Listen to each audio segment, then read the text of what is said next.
Well hi guys, చూసారా అడా sprinklers పనిచేస్తున్నాయి. ఏదో ఒకటో రెండు పనిచేస్తారు.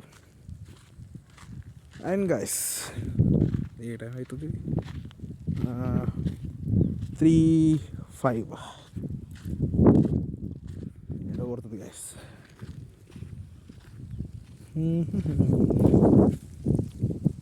ఇక్కడ ఫస్ట్ ఇయర్కి ఇది అవుతుంది గైస్. ఇది చూపిస్తా అనిపిస్తుందా ఇక్కడ? ఇది ఇది ఇది ఇది అది ఏమంటారు వస్తాయంట ఆయిల్. అవి ఏమంటారు ఆయిల్ గింజల మొత్తం ఏమంటారు వీటిని. ఇక్కడ కూడా ఉన్నాయి, అన్ని చెట్లకు వచ్చినాయి. కాకపోతే ఇవి వచ్చి వేస్ట్ అట. ఇది వచ్చి వేస్ట్ అంట. వీటిని తీసేయాలంట. ఆల్మోస్ట్ అన్ని చెట్లకు వచ్చినాయి, తీసేయాలంట. Wait time guys.